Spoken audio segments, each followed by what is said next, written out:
The opinions expressed in the video you are about to see are solely those of BoatTEST.com and its test captain. Captain Bob Smith, Director of Testing. Many of us are familiar with Bombardier recreational products. They're an engineering-driven company that make things like ATVs, snowmobiles, and Sea-Doo watercraft. Today we're going to take a look at the Sea-Doo 230 Challenger SE. So if you join me on board, we'll take a good look. Something you may not realize is that BRP also builds Evinrude outboards and some small aircraft engines. Before we get on board, let's take a moment to check out some of the things that others will see as you pass by or that may be out of view when on board. The 230 is recognizable from quite a distance with its sleek styling. One of the reasons for that is the way they've incorporated the bond line into the side styling feature. These lines are distinctive and easily recognizable as Sea-Doo once you've seen them for the first time.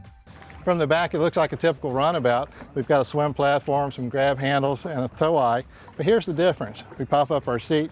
We got some non-skid, a center walkthrough, and a pop-up ski tow.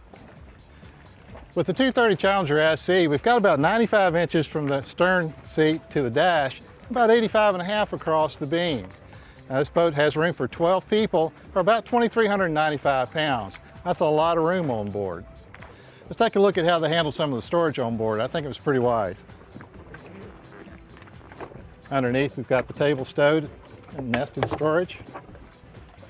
Nothing's flopping around loose. Stern light's actually underneath here and clips as well. And then this comes out, gives you access to your engine. One of the power options for the 230 Challenger SE is a 430 horsepower twin SCIC supercharged and intercooled Rotax engine package, which delivers more performance at a better price than stern drives could consider. One of the features you'll learn to appreciate is the closed-loop cooling system on this engine. With closed-loop cooling, you protect the internal components from the harsh environments raw water cooling can expose your engine to.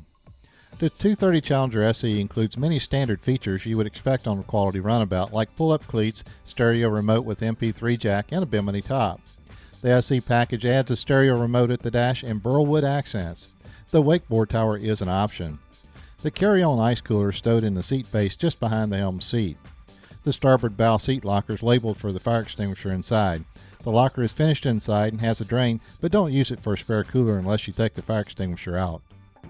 Let's take a look at a couple of features here in the center of the cockpit on the 230 Challenger SE. Now, this is a standard for them. The fold and stow door.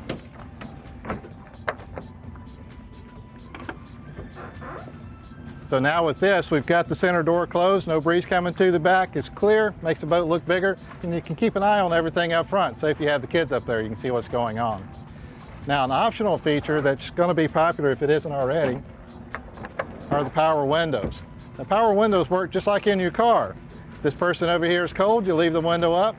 If I want to have the breeze in my face, I bring the window down. If I don't want to have it part way, I can stop it anywhere along the way. If they're warm and they want to have the breeze too, they can bring it down as well. The 230 Challenger SE measures 23 feet 6 inches length overall and 8 feet 9 inches across the beam. It only draws 12 inches. This model weighs 3,500 pounds and carries 53 gallons of fuel. This engine's a Rotax 3-cylinder 4-stroke Fortec 1494cc 430 horsepower twin direct drive supercharged and intercooled package. Maximum expected RPM is 8,000 RPM. The drive unit's a single-stage axial flow pump with stainless steel impeller. I tested the 230 Challenger with 5/8 tank of fuel and 4 people on board. True to Sea-Doo's claim of low bow rise, I measured just a 25-degree rise maximum, and that was only momentarily as she was on plane in 2.6 seconds. She's up to 30 miles an hour in a quick 4.6 seconds. Cruise speed seemed to be an average around 28.7 miles per hour and 5,500 RPM for a cruise range of 109 miles on her 53-gallon tank. Top speed posted was 52 miles an hour. As you can see, direct drive boats like the Sea-Doo 230 Challenger SE expands the room that you can play in. It also expands the amount of room that you have to bring on family and friends, and does it all with more comfort and a more reasonable cost. Now it's your turn at the helm.